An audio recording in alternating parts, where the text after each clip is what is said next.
guys, these are your reader's notebook pages for today. We're starting with page 19 and we're doing pages 20 and 21.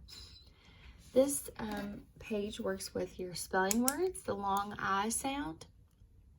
And we know that these words make long I by using I, IGH, and Y.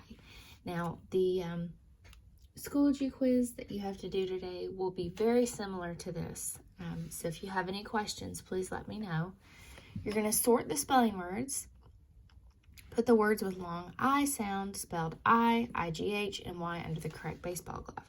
Be careful because a lot of you just see this I right here instead of IGH, and you'll want to put it over here in the I column.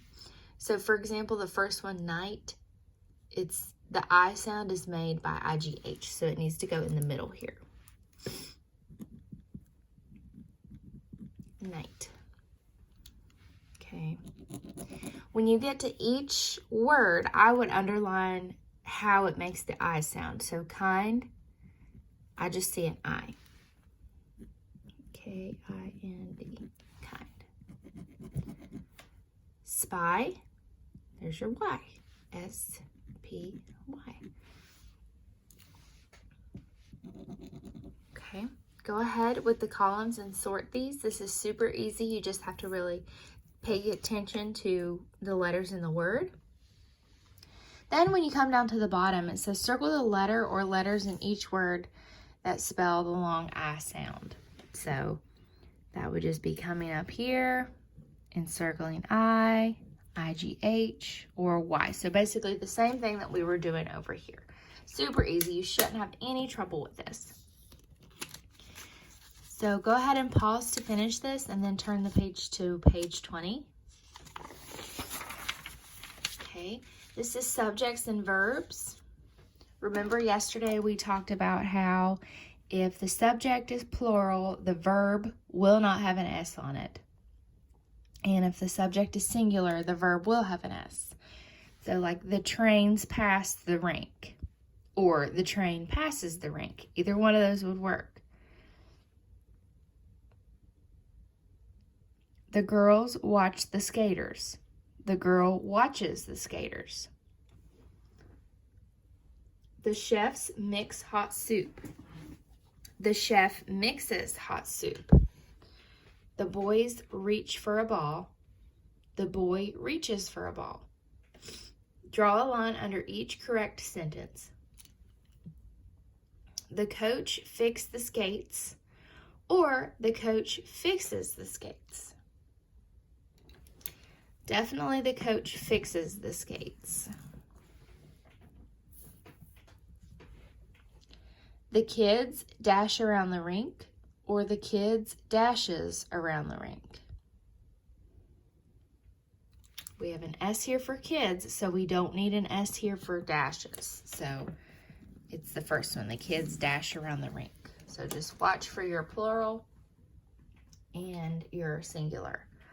Okay, go ahead and finish 3, 4, and 5 on your own. Actually, we're going to stop here with number 4. No, number 4. Dad misses a turn. Dad missed a turn. Dad is singular, it's one person, so it's going to go misses. Dad misses a turn. So do 3 and 5, and then turn to page 21. Okay. These are focus traits with dialogue. In other words, quotation marks. Dialogue means that it's someone who is talking. So here's without dialogue. Danny wanted to go to the baseball game. With dialogue, Danny begged, "Mom, please let me go to the baseball game, please." So it adds a conversation. It adds what she's actually saying. Here it just says she wanted to go to the game. With dialogue, she's asking her mom if she can go. Let's rewrite it down here with dialogue. Number 1, Danny asked Mom about the score. Blank. Danny asked Mom. What would we put here if she's asking her mom about the score? We would say You could say, hey, what's the score?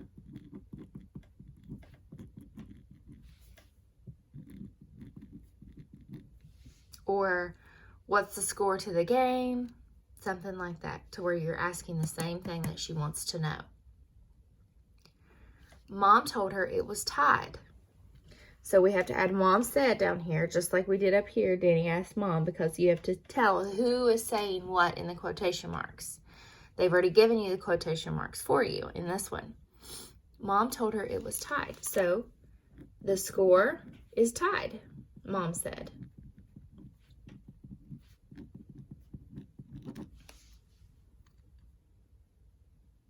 Pause to finish if you need to before we move on to part B. Part B says, rewrite each sentence, use dialogue. Tad told Danny she couldn't play.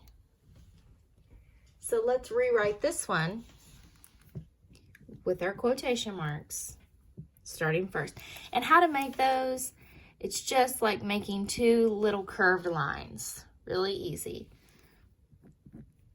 Tad, oops, nope, that's not what I wanted. You can't play,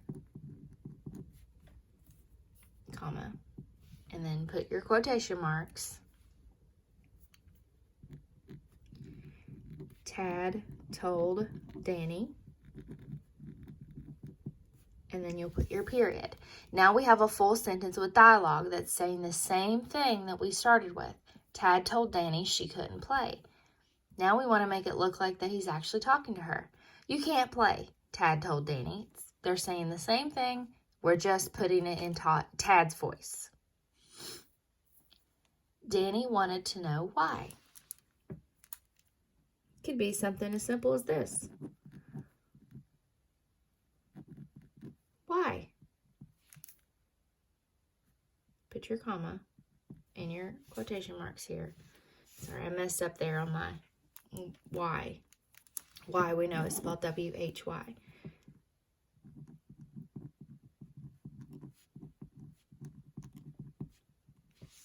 Why? Asked Danny. That's perfect. That's a fine sentence.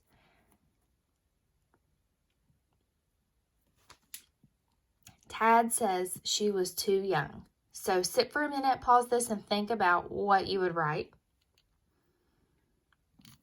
Okay. I would say, you are too young. Put your comma in your quotes, and then you can follow up with Tad said, or said Tad. Period. And we mostly see these like in books. That's where we have dialogue, where you have characters talking to each other. You didn't have to have this last sentence. If you made up one on your own that says the same thing, that's fine. Even for number 4, you could say, why can't I play? Asked Danny. You could make it a full and complete question, or you can just ask why. So these are your Reader's Notebook pages for today. Make sure that you take your lesson check on Schoology, and then you can move on to math.